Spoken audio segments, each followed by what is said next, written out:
Buenas, ¿cómo están? Bueno, nos volvemos a encontrar una vez más, otro año nuevo que empieza. En realidad ya empezó hace rato el año, ¿no? Pero arranca de nuevo el Ministerio de Jóvenes. Estamos contentos de servirles. Es un gozo para nosotros, un privilegio poder servirles. También ver representados a otras iglesias acá, jóvenes de otras iglesias. Nos encanta también compartir con ustedes. Bueno, algunos han visto el flyer. Hoy vamos a estar hablando, el título de la prédica es La Gran Comisión Encarnada. Y bueno, un poco estuvo introduciendo Mauro de qué vamos a hablar este año. Vamos a estar viendo el Evangelio de Marcos y la finalidad de eso principalmente, porque vamos a ver distintos temas predicados de manera expositiva, pero es enfocarnos en el servicio al Señor. Consideramos que es un tema importante para hablar y justamente si buscásemos alguna distinción del Evangelio de Marcos en relación a los otros evangelios, algún énfasis diferente que Marcos, inspirado por el Espíritu Santo, nos haya dado, es que muchos consideran que enfatiza sobre todo a Cristo como un siervo sufriente con relación a los otros evangelios. Si bien lo vamos a ver en los otros evangelios, acá está más enfatizado, después a lo largo del año iremos viendo, pero por eso elegimos el Evangelio de Marcos. Queríamos que Cristo sea nuestro modelo de servicio. De hecho, justamente uno de los pasajes claves, que algunos consideran como claves de ese evangelio, del Evangelio de Marcos, es Marcos 10:45, que la mayoría de nosotros lo conocemos. Jesús le dice a sus discípulos que Él no vino para ser servido, sino para servir y dar su vida en rescate por muchos. Servir al punto de dar su vida. Y bueno, esa es la intención que tenemos este año, poder conocer más a Cristo y a su vez poder hablar sobre el servicio. Y me gustaría compartirles, estuve buscando algunas estadísticas sobre el tema del servicio. Bueno, obviamente donde tenemos más información es lugares como Estados Unidos. Encontré un artículo que tiene como título muchos cristianos, en realidad le hice la traducción, pero dice muchos cristianos dicen que quieren servir, pero pocos actualmente lo hacen. Muchos cristianos dicen que quieren servir, pero pocos actualmente lo hacen. Este artículo es de junio del 2023, bastante reciente. No voy a dar muchos datos, voy a dar algunos puntuales, pero me pareció interesante, si bien estamos tratando de generalizar y estamos hablando de otro país diferente al nuestro, pero podemos tomar estos datos simplemente para poder pensar, para poder reflexionar. Una de las preguntas es, se le preguntó a los encuestados si estaban sirviendo actualmente en sus iglesias o no. Y dice que solo el 30%, aproximadamente el 30% de los creyentes a los que se encuestaron dice que están sirviendo activamente, mientras que aproximadamente el 66% no sirvió en el último año, o sea, no estuvo sirviendo activamente en el último año. ¿Esto qué quiere decir? Que de 10 personas, aproximadamente 3 están sirviendo activamente en la iglesia, y entre 6 y 7 de cada 10 hace más de un año que no lo están haciendo. Otro punto importante que me pareció del artículo es que hace un contraste con lo siguiente. Dice, en este estudio dice que el 86% de los encuestados dice tener la intención de querer servir. 86% es alto, pero solo, como habíamos dicho, el 30% efectivamente lo está haciendo. La conclusión que podemos sacar a simple vista es que hay una gran brecha entre la intención de querer servir y realmente hacerlo. Y como líderes, nuestra preocupación y nuestra oración, tanto para nosotros como para ustedes, que son jóvenes y que son la generación que, si el Señor lo permite, algunos de ustedes van a estar liderando el día de mañana nuestra iglesia y las iglesias que acá están representadas, es que no nos conformemos con una especie de cristianismo, por así decirlo, light, suave. Por eso es que queremos volver, por así decirlo, a las bases del cristianismo y para eso ver a Cristo. ¿A qué me refiero con un cristianismo light? Por ejemplo, podemos ilustrarlo esto con tener una iglesia donde tenemos muchas personas que asisten, pero que son simplemente espectadores, que termina el culto y salen corriendo para su casa, que ven la predicación simplemente como si fuera ir a ver una película al cine, donde termina esa película y se van y no tienen contacto con el resto de la iglesia, no se relaciona con la iglesia, o también que seamos una iglesia con muchos miembros, que seamos iglesias con muchos miembros, pero que pocos se involucren activamente en el servicio y se comprometan en ministerios esenciales como la evangelización y el discipulado. Y sabemos que las Escrituras nos hablan de que generalmente vamos a encontrarnos con más necesidad que obreros. Más necesidad que obreros, eso es real y va a seguir existiendo. Mateo 9, 37 al 38, Jesús le dice a sus discípulos: la cosecha es mucha, pensando en las personas que habían escuchado su predicación y que él podía ver sus corazones, pero los obreros son pocos. Es decir, si lo pensáramos en términos de economía, la demanda es mucha, pero la oferta es poca. Los siervos son pocos. ¿Y qué dice Jesús? Por tanto, pidan, es decir, oren al Señor de la cosecha que envíe obreros a su cosecha. Es decir, siempre nos vamos a encontrar, o generalmente nos vamos a encontrar con esta realidad. Sin embargo, eso no quiere decir que no seamos animados, exhortados a servir, tener el privilegio de servir a Cristo en nuestra iglesia local. Y para poder animarlos en cuanto a esto, qué mejor que ver el ejemplo de Cristo, el inicio del misterio de Cristo, y Él verlo como un ejemplo para nosotros, donde a través del misterio de Cristo podemos ver lo que es esencial en un ministerio cristiano. Así que me gustaría que me acompañen a Marcos capítulo 1, vayan a sus Biblias a Marcos capítulo 1,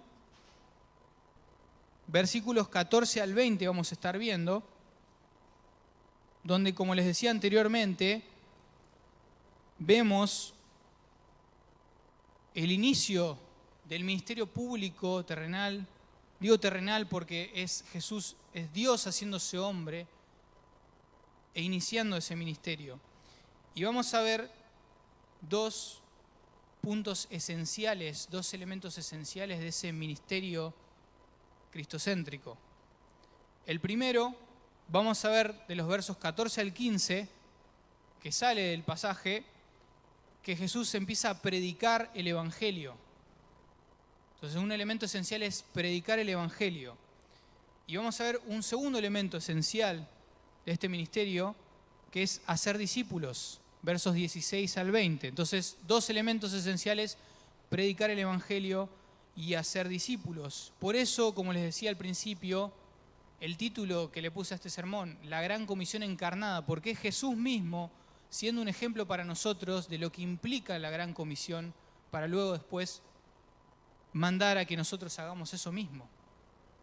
Así que me gustaría que oremos y comencemos con la exposición de este pasaje. Vamos a orar. Señor, gracias por tu palabra, gracias por tu Hijo. Es impresionante ver que no escatimaste a tu propio Hijo, sino que lo entregaste por nosotros. Él voluntariamente vino a este mundo, se hizo hombre para venir a salvarnos, siendo tremendamente pecadores, mereciendo el infierno. Señor, te pido que a través de tu palabra podamos ser conscientes de esta realidad, que si hay alguna persona que no te conoce, pueda conocerte, Señor, que abra sus ojos y que pueda resplandecer la luz del Evangelio en su corazón, Señor.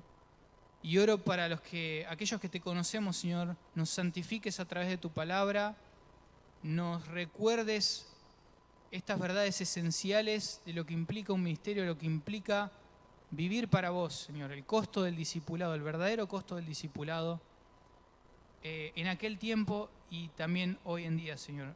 Ayúdanos que podamos escuchar atentamente y humildemente tu palabra, Señor. En tu nombre, amén. Bueno, a medida que yo voy a ir leyendo, voy a irles explicando, pero vamos a ir al primer punto que les decía, que comienza en el versículo 14, que es predicar el Evangelio. Algo esencial del ministerio de Cristo fue predicar el Evangelio a los perdidos. Fíjense, voy a leer en la Nueva Biblia de las Américas, que comienza diciendo Jesús en el verso 14, Marcos, el evangelista, comienza diciéndonos en el verso 14, después que Juan había sido encarcelado, y nos vamos a detener ahí. Y es importante, ahora vamos a entender por qué, porque podríamos decir que tiene que ver Juan con lo que va a continuar, pero hay algo importante y primero tenemos que saber que Juan, más adelante en el capítulo 6 de Marcos, vamos a ver por qué fue encarcelado. Él es encarcelado porque se opone al matrimonio ilegítimo entre Herodes y Herodías, que era mujer del hermano de Herodes. Se opone y pueden después leer todo el relato, pero el punto es que termina siendo decapitado. Termina muriendo por mantenerse firme, por no transigir, por mantenerse firme en sus convicciones. Ahora, ¿por qué Marcos menciona el encarcelamiento de Juan el Bautista? Bueno, lo que vamos a ver es que lo que está marcando esto es una transición entre el antiguo pacto y lo que iba a comenzar después de que Cristo muriera y resucitara, que es el nuevo pacto. Hay una transición. Fíjense, primero que se menciona el ministerio de Juan, y ese ministerio va a terminar y va a comenzar ahora el de Cristo. Ahí en el versículo 2 del capítulo 1 vamos a ver cuál era el propósito de ese ministerio de Juan el Bautista que había sido profetizado. Fíjense en versículo 2 del capítulo 1 dice, como está escrito en el profeta Isaías, he aquí yo envío mi mensajero delante de ti, el cual preparará tu camino. Versículo 3, voz del que clama en el desierto, preparen el camino del Señor, hagan derechas sus sendas. ¿A qué se refiere con esto? Juan el Bautista tenía el propósito, su ministerio tenía la finalidad de preparar a Israel para la venida del Mesías. Y justamente en el versículo 4 nos dice lo siguiente, Juan el Bautista apareció en el desierto predicando, y acá está el punto, predicando el bautismo de arrepentimiento para el perdón de pecados. Estaba preparando a las personas para la venida del Mesías. Ese era su ministerio, dado por Dios. Y eso ya estaba terminando. Él ya es encarcelado y después sabemos que iba a terminar muriendo. Marx Strauss, hablando sobre esto, dice: los sinópticos, refiriéndose a los evangelios, a Mateo, Marcos y Lucas, quitan a Juan de escena antes de que comience el ministerio público de Jesús. Hay varios pasajes que hablan de eso. Su propósito es más teológico que cronológico. ¿A qué se refiere eso? Que la intención de Marcos, de cómo está contando los eventos, no tiene que ver tanto de manera cronológica, o sea, con el tiempo, sino con una intención. ¿Cuál es esa intención? Enfatizar la transición desde la era antigua de la promesa a la era nueva del cumplimiento. Juan es el último y más grande de los profetas del Antiguo Testamento. Y hay pasajes que lo confirman que justamente dicen eso. Mateo 11 del 9 al 11, Lucas 7 del 26 al 28. Por eso que estamos en esta transición y por eso Marcos comienza hablando de él. Una vez cumplido el ministerio de Juan, con la venida de Cristo comenzaría, como les decía, el nuevo pacto. ¿Sí? Comenzaría la iglesia, como vemos en Hechos 2, y el nuevo pacto. Juan ya había cumplido su ministerio, que era preparar el camino, como dijimos, pero a su vez también Dios, en su soberanía, le había encomendado que él iba a ser quien bautizara a Jesús, como vemos en los versículos anteriores al pasaje que estamos estudiando hoy. Por eso es importante mencionar esto, ¿no? Ahora, en el versículo 14 dice que después de que fue encarcelado Juan, Jesús vino a Galilea predicando el Evangelio de Dios. Ahora, ¿por qué Jesús va a Galilea? ¿Y por qué se menciona esto? Bueno, la explicación no la tenemos en Marcos, pero sí en el Evangelio de Mateo. En Mateo capítulo 4 vamos a ver por qué sucede eso. Hay un cumplimiento de las Escrituras del Antiguo Testamento. En el versículo 14, Mateo capítulo 4, dice, para que se cumpliera lo que fue dicho por el medio del profeta Isaías. Y ahí se cita una porción de Isaías, que es Isaías 9, del 1 al 2, donde dice lo siguiente, dice: Galilea de los gentiles, el pueblo que andaba en tinieblas, ha visto gran luz. A los que habitaban en tierra de sombra de muerte, la luz ha resplandecido sobre ellos. ¿Quién es esa luz? Es Cristo, es el Evangelio que llega a ellos. Este pueblo andaba en tinieblas y ahora se está cumpliendo justamente eso, porque Jesús vino a traerles, a predicarles el Evangelio, que es, Él mismo está encarnando ese Evangelio, ¿no? Pero vino a predicarles el Evangelio, que a través de este mensaje es que este pueblo, Galilea, podía ser salvo. Se estaba dando el cumplimiento de esta profecía que encontramos en Isaías a través de Cristo. Ahora, un punto importante respecto a la predicación, que me pareció interesante, más allá de que probablemente sepamos esto, capaz que no todos, pero lamentablemente muchas iglesias han enfatizado del ministerio de Jesús los milagros por encima de todo, como diciendo que la principal razón del ministerio de Jesús era la sanidad de las personas. De hecho, vemos gente enseñando acerca de esto. Ahora, los milagros eran una señal, una prueba de que Jesús justamente era el Mesías. Era una confirmación, más allá de que vemos en los evangelios a Jesús siendo movido a misericordia para sanar personas, la razón principal de los milagros era que de esa manera Él demostraba que era el Mesías. Y lo que en realidad es el principal enfoque de su ministerio no es tanto los milagros, sino la predicación, específicamente del Evangelio. Y solamente les voy a mostrar algunos ejemplos, después ustedes pueden ir leyendo el Evangelio de Marcos o cualquiera de los Evangelios y poder notarlo, pero fíjense el énfasis en la predicación. Primero el pasaje que estamos viendo ahora, versículo 14 del capítulo 1. Fíjense en versículo 21 del mismo capítulo. Dice: entraron en Capernaum y enseguida, en el día de reposo, Jesús entró en la sinagoga y comenzó a enseñar. Ahí está, enseñanza. Mismo capítulo, versículo 39. Y fue por toda Galilea predicando en sus sinagogas y expulsando demonios. De nuevo, predicación. Capítulo 2, verso 1 y 2. Cuando Jesús entró de nuevo en Capernaum, varios días después, se oyó que estaba en casa. Versículo 2. Y se reunieron muchos, tantos que ya no había lugar ni aún a la puerta. Y fíjense qué dice: y él les explicaba la palabra. Y así sucesivamente vamos a ver que, si vemos detrás de líneas, siempre la predicación fue la esencia del ministerio de Cristo y no los milagros. De hecho, a veces cuando veía que lo seguían por los milagros, él se iba a otras ciudades para seguir predicando el Evangelio. El punto es que los milagros no pueden cambiar la eternidad de una persona, solamente el Evangelio puede hacerlo. Por eso era esencial que Jesús predicara el Evangelio. Pensemos en un ejemplo, nada más. La sanidad de los 10 leprosos, que encontramos en Lucas capítulo 17, verso 11 al 19. Solamente uno de esos 10 leprosos volvió a Cristo, le dio gloria a Dios y Jesús dice que su fe lo sanó. Solamente uno. 10 recibieron el milagro, pero solamente uno volvió. ¿Qué quiere decir esto?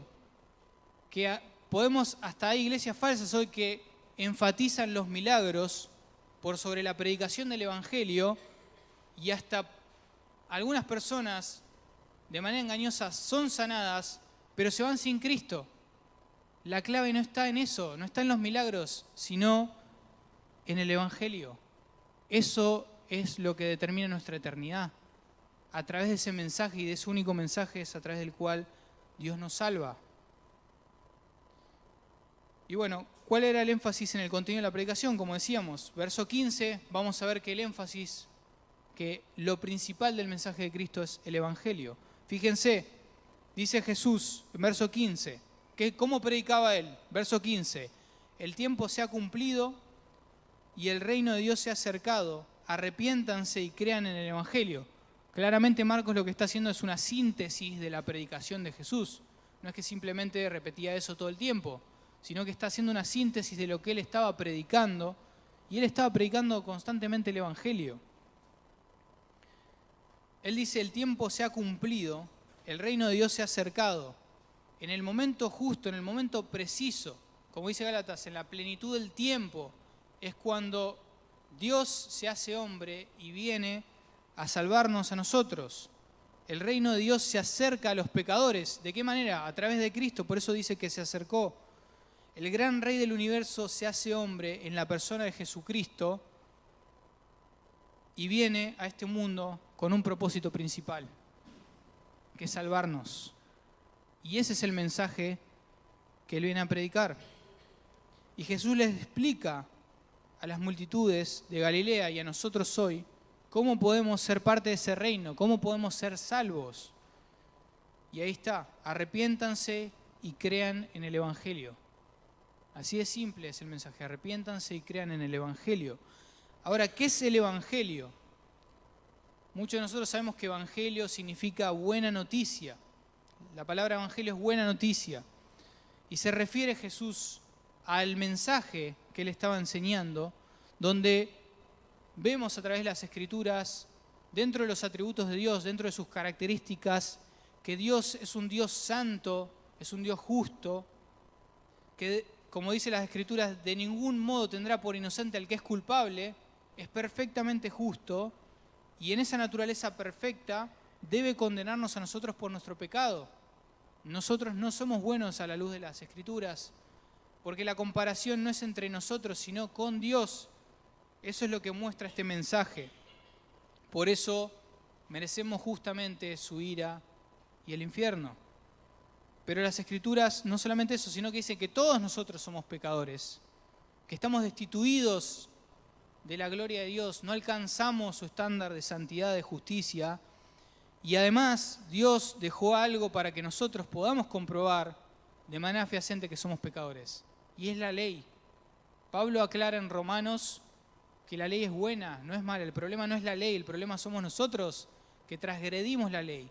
La ley fue dada a nosotros para conocimiento de pecado. Y quiero hacer un ejercicio sencillo que muchos de ustedes seguramente conocerán, que lo que se hace es, se menciona ciertos puntos de la ley para que nos examinemos a nosotros y que nos demos cuenta de que somos todos pecadores. Si te pregunto, ¿alguna vez mentiste? En toda tu vida, ¿qué me dirías? ¿Alguna vez robaste? ¿Alguna vez codiciaste a una mujer, si es un hombre, en tu corazón y viceversa? ¿Desobedeciste alguna vez a tus padres?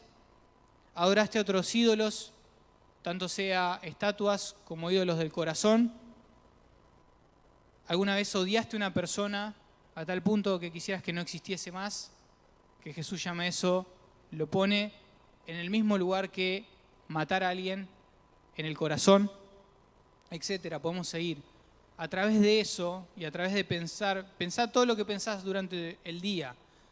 Un predicador dice que si pusiéramos en una pantalla todo lo que pensaste en el día de hoy, ¿qué harías? Saldrías corriendo. Todo eso evidencia que somos realmente malos. No somos buenos.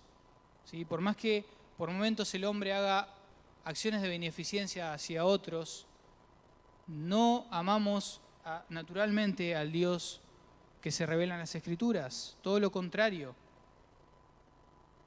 Buscamos desobedecerle. Esto prueba que somos todos pecadores. De hecho, Santiago 2:10, como sabemos, nos muestra que si ofendemos la ley en algún punto, cualquiera de los que he mencionado y los que encontramos a lo largo de las Escrituras, somos deudores de toda la ley. De toda la ley. Sin embargo, Dios sabemos que no solamente es justo y santo, sino que es la definición perfecta del verdadero amor, un amor sacrificial y misericordia.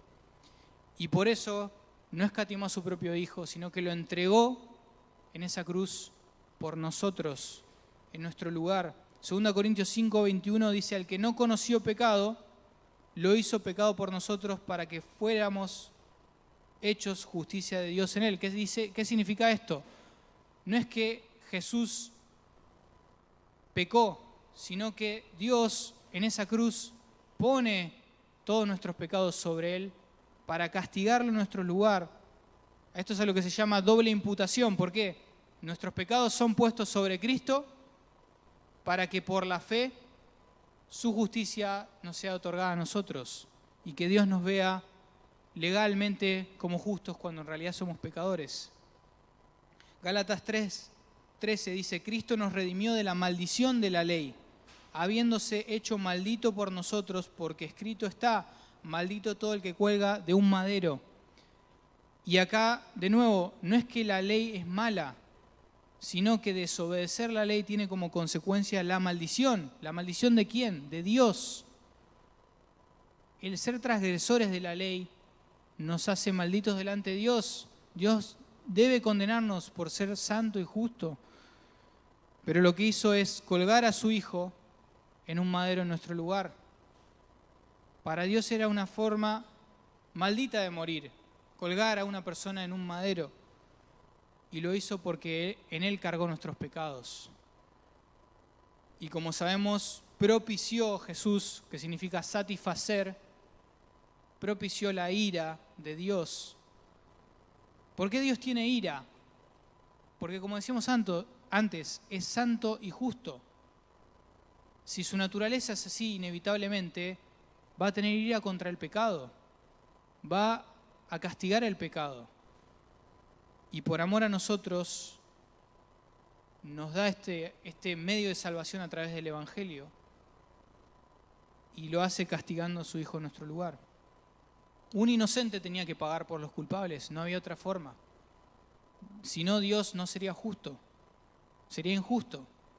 Si pasara por alto nuestros pecados, sería como los jueces corruptos que a veces vemos en las noticias, que por dinero o por alguna otra razón deja en libertad a alguien que merece ser condenado.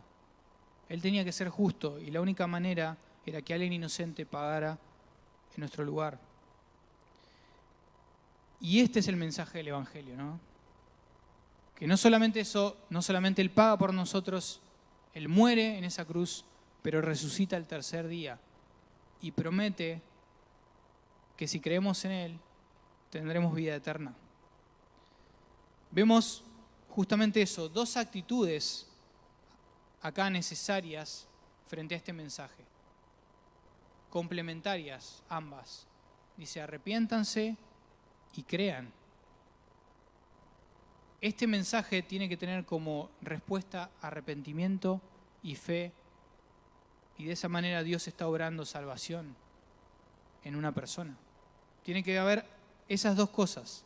Vemos que estos verbos están en imperativo y que por la manera en la que se nos habla se refiere a algo que debemos hacer continuamente, que no es que hicimos una vez esto en nuestra vida, sino que continuamente debemos hacerlo. Seguir arrepintiéndonos y seguir poniendo nuestra fe en Cristo, porque seguimos pecando y nuestra relación sigue siendo por fe con Él. Arrepentirse y creer es un mandato de Dios para nosotros. Ahora quiero enfocarme en el arrepentimiento primero. El arrepentimiento significa, la palabra que ahí se traduce como arrepentimiento, se refiere a un cambio de mente. Un cambio de mente. El arrepentimiento es un cambio de vida, es un cambio completo de actitud y de pensamiento. ¿En la relación a qué? En relación al pecado y a la santidad. Antes amábamos nuestro pecado, ¿sí? Pero si Cristo viene a nuestra vida, si entendemos el Evangelio, nos arrepentimos y creemos en Él, producto de eso va a hacer que justamente empecemos a odiar el pecado, que nos empiece a doler el pecado. Solamente eso lo hace Dios. Y por eso el arrepentimiento es parte de esto justamente. El arrepentimiento involucra todo nuestro ser. Si hiciéramos un estudio del arrepentimiento vamos a notar eso, que involucra nuestra mente, nuestras emociones y nuestra voluntad. No es solamente nuestra mente, ¿sí? Cuando pensamos en la palabra esta que es metanoia, o metanoeo, que justamente habla de eso, de cambio de mente, podemos entender mal que el arrepentimiento solamente es un cambio intelectual, como estar de acuerdo con Dios en que estamos pecando, pero no es solamente eso. Sí es eso, pero es más que eso. El arrepentimiento involucra nuestra mente, como decíamos, por ejemplo, 1 Juan 1:9 dice que si confesamos nuestros pecados, Él es fiel y justo para perdonarnos y limpiarnos de toda nuestra maldad. Ese confesar viene de la palabra homologar, que significa admitir, reconocer. ¿Qué cosa? Que hemos quebrantado la ley de Dios, que hemos ido en contra de Dios, que hemos pecado contra Dios. Por eso hay un cambio en nuestra mente. Nos predican el Evangelio y a partir de ese momento Dios obra en nosotros y entendemos esto, que hemos pecado principalmente contra Dios. Pero no solamente eso, también nuestras emociones. 2 Corintios 7:10, el apóstol Pablo le dice a la iglesia de Corinto lo siguiente, dice, porque la tristeza, va a hablar de dos tristezas. Dice, porque la tristeza que es conforme a la voluntad de Dios produce un arrepentimiento que conduce a la salvación, un tipo de tristeza. Según la voluntad de Dios, que produce salvación, sin dejar pesar. Pero, y hay un contraste, va a presentar otro tipo de tristeza. La tristeza del mundo produce muerte. Es decir, que una persona puede escuchar el Evangelio y tener una tristeza que no sea para salvación. ¿Cómo podemos ver esto? Bueno, dos ejemplos claros, justamente pensando en que el arrepentimiento involucra una tristeza, son el de Judas, por un lado, y el de Pedro. Ambos negaron a Cristo, los dos, pero su tristeza fue diferente. Fíjense en Mateo 27, versículo 3, Mateo 27, si lo quieren buscar, verso 3, vamos a ver que ahí Judas, dice el pasaje, que sintió remordimiento y devolvió el dinero que le habían dado los fariseos. Lo devuelve. Hasta ahí decimos, ok, bueno, parece que está arrepentido, ¿no? Es más, fíjense, el verso 4 dice que él dice, he pecado entregando sangre inocente. O sea, intelectualmente él sabe a quién estaba entregando. Pero fíjense en el verso 5, ¿qué termina haciendo? ¿Se arrepiente y vuelve con los discípulos? No, fue y se ahorcó. Entonces vemos que hay un remordimiento, que de hecho esa palabra que se traduce remordimiento se usa a veces para referirse a un arrepentimiento genuino y a veces no, como en este caso. Él tuvo remordimiento, pero ese remordimiento no fue para salvación, sino para condenación, para muerte. Ahora tenemos el ejemplo de Pedro. Pedro también negó a Cristo. Dice Mateo 26, un capítulo antes, versículo 75, que Pedro lloró amargamente. ¿Sí? Hay una tristeza también. El arrepentimiento implicó una tristeza. En este caso lloró. No es que sí o sí uno tiene que llorar, pero implica una tristeza, un dolor por el pecado. Y lo vemos en este caso, Pedro. Que ¿cómo termina Pedro? Termina siendo restaurado y vemos en el libro de los Hechos que es uno de los principales líderes de la iglesia primitiva, ¿no?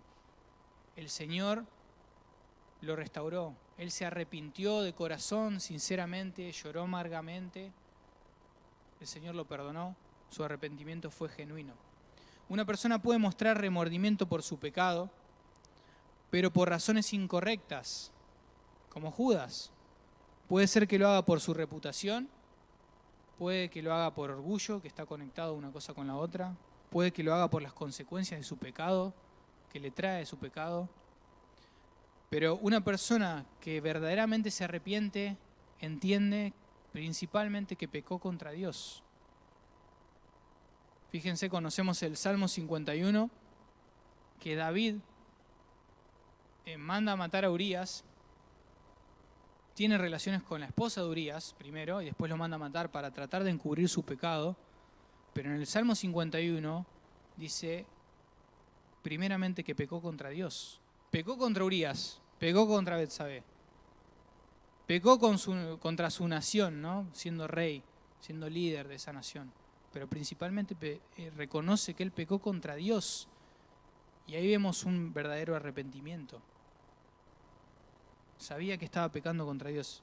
Vimos entonces en primer lugar que el arrepentimiento involucra nuestra mente, nuestras emociones, pero en tercer lugar también nuestra voluntad. Y esto es importante. Proverbios 28, 13, versículo conocido, dice: el que encubre su pecado no prosperará, pero el que lo confiese y se aparta, alcanzará misericordia. Y ahí vemos que es confesar, pero apartarse o abandonar, dice la Nueva Biblia de las Américas. Eso involucra nuestra voluntad, no es solamente decir que estamos arrepentidos, sino que eso involucra nuestra voluntad. Jesús dijo: aquel que codicia a una mujer en su corazón, que adulteró con ella, dice que es mejor quitarse el ojo. Habla de manera exagerada, hiperbólica, pero la intención es que hay que ser radical con el pecado. Esto es un genuino arrepentimiento. No solamente entender que hemos pecado contra Dios, sino buscar obedecerle, buscar abandonar ese pecado, buscar tomar medidas contra ese pecado. Pero no solamente menciona arrepentirse, también menciona creer en el Evangelio, tener fe en este mensaje que les mencionaba antes. Los reformadores reconocieron 3 elementos de la fe que componen esta fe. El primero, conocimiento. ¿Qué quiere decir esto? Que una persona que tiene fe tiene conocimiento de los hechos del Evangelio, o sea, cree que entiende esos hechos, ¿sí? Lo que hizo Jesús, lo que vino a hacer por nosotros, intelectualmente lo entiende, tiene conocimiento. Pero no solamente eso. El segundo es asentimiento, o sea, asentir, estar de acuerdo, creer que esos hechos son ciertos, son verdaderos, que realmente eso sucedió. Y en tercer lugar, no solamente eso, sino que poner su confianza personal en Cristo. Los 2 primeros que mencionaba enfatizan que es verdad, conocimiento y asentimiento, pero el tercero habla de tener una fe personal, una confianza en la persona de Cristo. Y eso es la fe, todo eso involucra la fe. No es solamente entender el Evangelio, sino es creer en la persona de Cristo. Creer en que Él es nuestro único y suficiente Salvador. La fe es esencial para la salvación y para la justificación. Somos justificados por la fe. Como decíamos antes, se nos es imputada la justicia de Cristo, pero eso, el medio, la manera de que eso suceda es por medio de la fe. Somos salvos solo por la fe, no por las obras. Efesios 2, 8 y 9 dice: porque por gracia ustedes han sido salvados por medio de la fe, y esto no procede de ustedes, sino que es un don de Dios, es un regalo de Dios. De hecho, la fe es algo que Dios nos da en su soberana gracia a nosotros para que la pongamos en Cristo. Dice: no por obras, para que nadie se gloríe. Ahora, ¿por qué es tan importante que entendamos estas 2 actitudes? Tienen que estar juntas, arrepentirse y creer en el Evangelio. Porque no puede haber salvación si creemos en Jesús, pero no entendemos que somos pecadores y que somos merecedores del infierno, que es justo que Dios nos condene. Y al mismo tiempo, no puede haber salvación tampoco si entendemos que somos pecadores, pero no ponemos nuestra confianza en Cristo como nuestro sustituto. Necesitamos ambas cosas. ¿Esto a qué nos lleva a pensar? ¿A qué me lleva a meditar y a compartirles a ustedes? Que no solamente debemos día a día creer en Cristo, sino también debemos confesar nuestros pecados. Es parte de nuestra comunión con Él. Relacionarnos con Él implica confesar nuestros pecados, como vimos en 1 Juan 1:9. No solo debemos también concentrarnos en servir unos a otros en la iglesia, como vemos en este punto, sino que debemos llevar el Evangelio fuera de la iglesia también. Que salgamos a evangelizar. Esta es la esencia del ministerio cristiano, salir a predicar a los perdidos. ¿Cómo podemos hacer esto de manera práctica? Bueno, en nuestra iglesia hay ministerios enfocados específicamente en la evangelización, por ejemplo. Tenemos evangelismo en plazas, en casas, en hospitales. Una manera puede ser unirnos a esos ministerios. de evangelismo. Pero lo que sí, todos nosotros tenemos un llamado a evangelizar si somos cristianos, a compartir el evangelio, y eso es individual, personal, en el ámbito en el que vivimos. Nuestro trabajo, la facultad, nuestra familia, nuestros vecinos. Nosotros tenemos un tesoro en vasos de barro para compartir a los perdidos, que ellos van camino al infierno y nosotros tenemos este mensaje para compartir. Lo que sí pensaba también es que nuestra motivación, y no quiero apuntar a esto, nuestra motivación no tiene que ser la culpa para predicar el evangelio. Sería una muy mala motivación. O pensar que si no evangelizo no soy creyente, porque la salvación, como veíamos antes, es solamente por fe y por gracia, no por obras, sino que nuestra motivación tiene que ser la eternidad de las personas que están camino al infierno. Mientras nosotros tenemos este mensaje que puede darles vida eterna. Es como si nosotros fuésemos médicos que tenemos la cura de la enfermedad, de una enfermedad terminal de una persona. Sabemos que tiene esa enfermedad terminal, pero por temor a que se enoje con nosotros cuando le comentemos, le demos su diagnóstico y su tratamiento, no lo hacemos. Esto ilustra eso mismo. Tenemos ese mensaje que puede salvar a las personas, que alguien con valentía por medio del Señor fue impulsado a predicarnos a nosotros, y ahora nosotros tenemos esa responsabilidad hacia otros. Siendo sincero, cuando no evangelizamos, y me pongo a mí también, he pensado en mí mismo, tememos más a las personas que a Dios. En definitiva es eso. Cuando no nos animamos a evangelizar es porque tememos más a las personas, al qué dirán, qué pensarán de nosotros, que a Dios, porque sabemos que eso genera oposición, persecución, como vemos en el misterio de Jesús. A medida que Jesús iba predicando, aumentaba la hostilidad hacia Él, hasta que terminó siendo crucificado. Y también que nos amamos más a nosotros mismos que a aquellos que están yendo camino a la perdición. Nosotros, por la gracia del Señor, recibimos el Evangelio, muchos de nosotros, pero eso no tiene que dejarnos cómodos, sino justamente compartir ese mensaje a otros.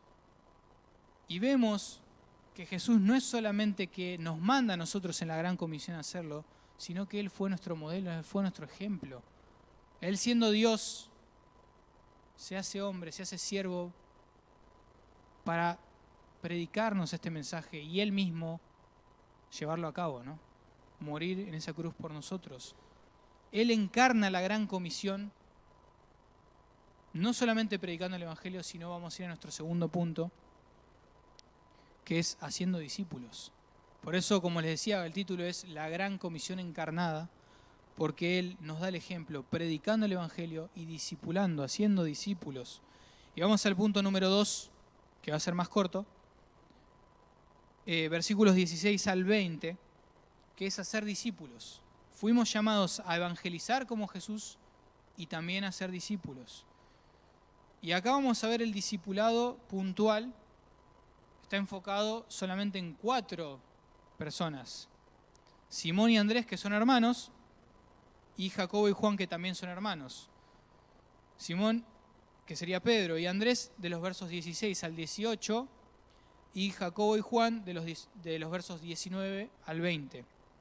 Vamos primero al verso 16, dice el texto: mientras caminaba junto al mar de Galilea, vio a Simón y Andrés, hermano de Simón, echando una red en el mar porque eran pescadores. ¿A quién buscó Jesús como discípulos? Pescadores, dice. Me encanta el comentario de Matthew Henry sobre justamente esto. Él dice: los instrumentos que Cristo escogió para inaugurar su reino eran lo débil y lo necio del mundo, pensando en 1 Corintios 1:27, como nosotros. Miren lo que dice: no los buscó en el gran Sanedrín o en las escuelas de los rabinos, sino que los tomó de junto al mar un grupo de pescadores. Jesús buscó a pescadores, lo débil y lo menospreciado, para que Él sea glorificado, transformando a estas personas y usándolas para llevar su mensaje, para cumplir sus propósitos de salvarnos. Versículo 17, y Jesús les dijo, vengan conmigo y yo haré que ustedes sean pescadores de hombres.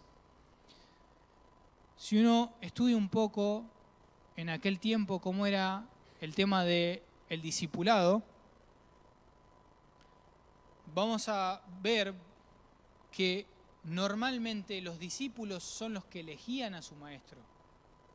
¿Sí? Ellos, los discípulos, elegían a sus propios maestros, ya que el discipulado con frecuencia involucraba dejar por un tiempo sus vidas, o sea, su trabajo, su familia, sus hijos, su esposa.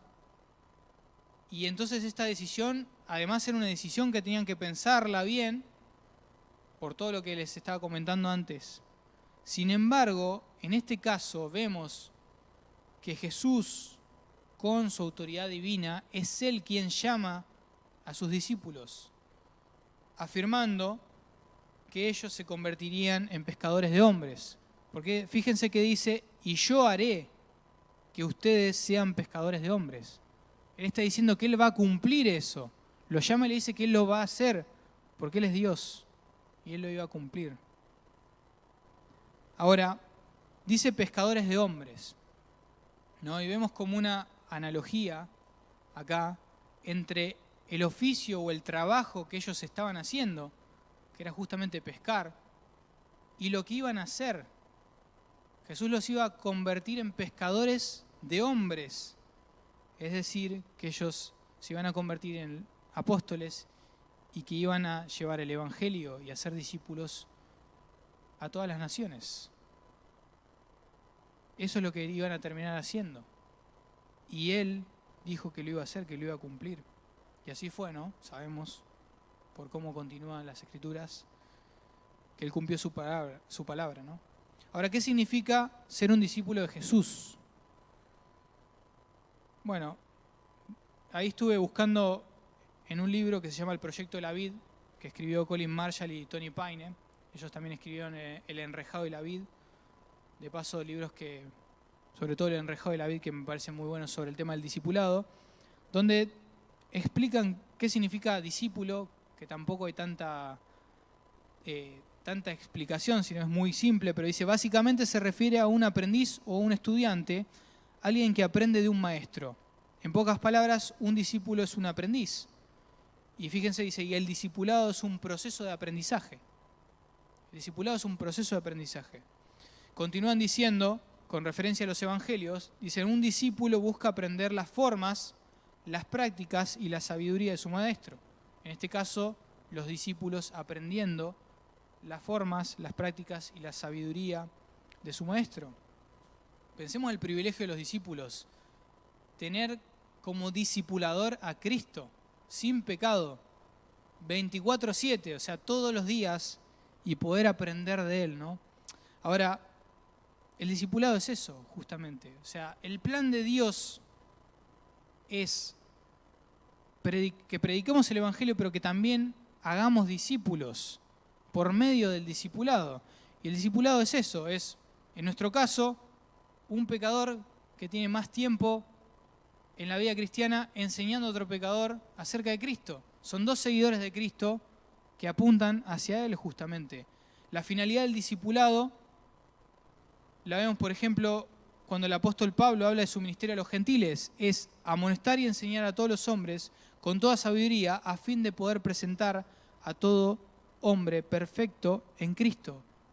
Así como acá vemos el misterio de Pablo que era hacia los gentiles, aplica lo mismo al discipulado en general. El propósito, la finalidad del discipulado es presentar perfectos, maduros en Cristo Jesús a esa persona que estamos discipulando. Es guiarla a Cristo, no que sea como nosotros, sino como Cristo, llevarla a que sea como Cristo. Versículo 18 dice, dejando al instante las redes, ellos lo siguieron. ¿Cuál fue la respuesta de Pedro y de Andrés?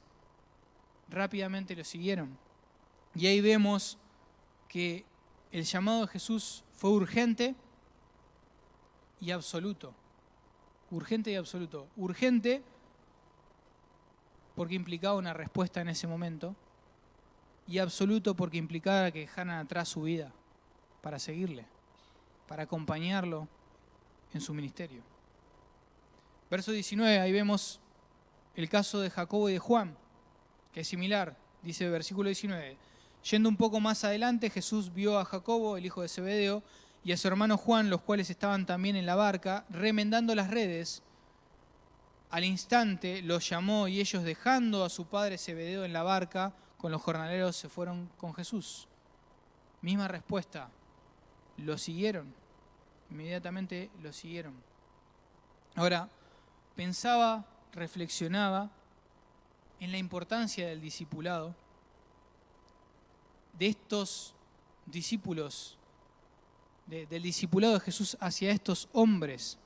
Si nosotros nos ponemos a investigar el libro de los Hechos, que nos cuenta el final de muchos de estos hombres, el resto de las Escrituras también, y la tradición de la iglesia, porque en algunos casos no sabemos cómo terminaron, lo que vamos a poder apreciar es el efecto del discipulado de Jesús en la vida de estos hombres.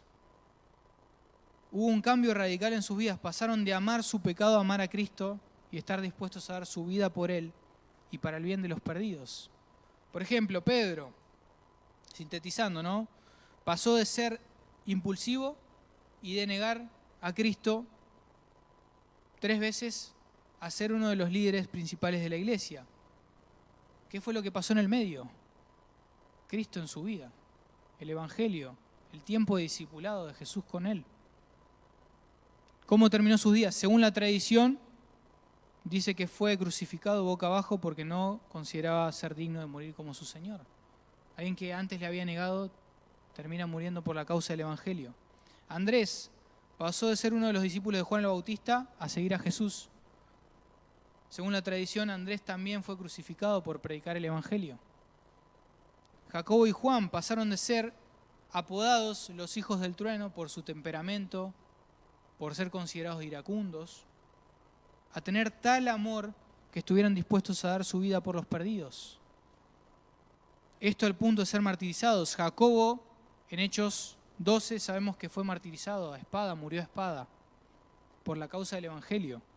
O Juan, que terminó siendo encarcelado y exiliado en la isla de Patmos, ¿no?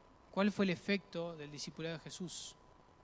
Cambió sus vidas completamente, de amar su pecado, como decíamos, amar a Cristo y estar dispuestos a darlo todo por la causa de Cristo, por llevar el Evangelio a los perdidos y edificar la iglesia.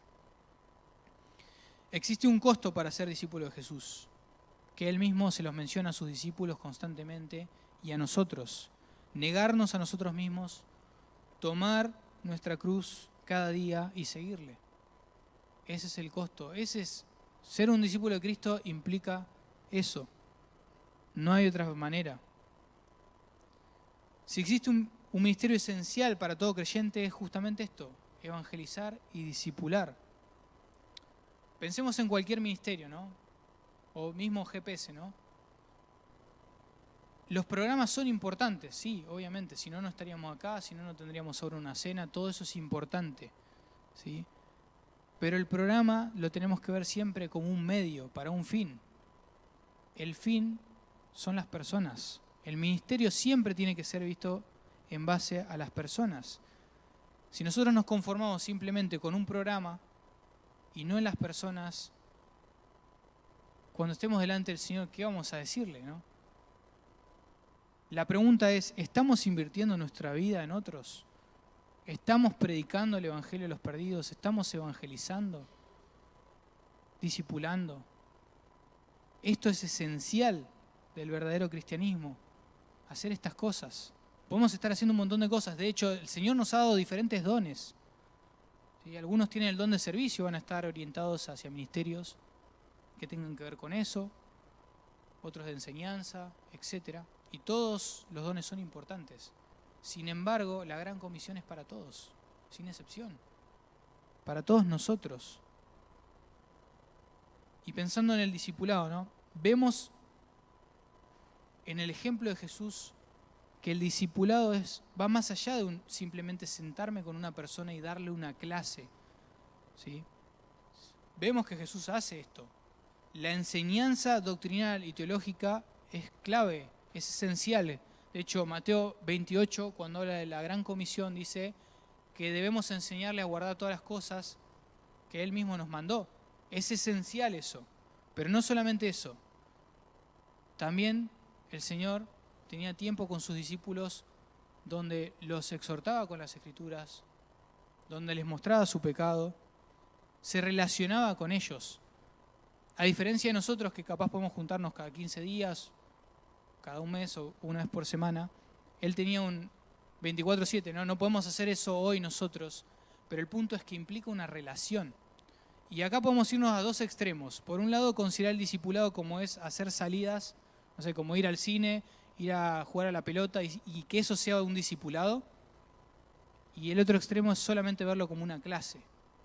Vemos acá que el discipulado implica enseñanza, conocer a Cristo, conocer a Dios, enseñanza doctrinal y teológica, pero también compartir nuestra vida con esa otra persona. De hecho, la persona que discipula también tiene que ser humilde y compartir su vida, mostrar que no es perfecto. Esto es el verdadero discipulado, relacionarnos con esa persona, abrir nuestro corazón y que la otra persona lo haga con nosotros. Solamente Jesús no tenía pecado, nosotros somos pecadores, ¿no? Pero vemos estos puntos que no era solamente una enseñanza, sino implicaba compartir. Jesús compartió su vida con sus discípulos. Y ese es el punto, ¿no? Para ir concluyendo, para ir terminando, hoy estuvimos viendo el ministerio de Jesús, ¿no? El inicio del ministerio de Jesús, y que esto implicaba esencialmente predicar el Evangelio y hacer discípulos.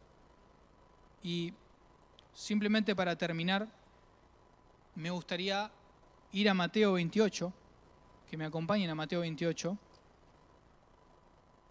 porque así como Él modeló la gran comisión, nos manda a nosotros a esto mismo justamente, ¿no?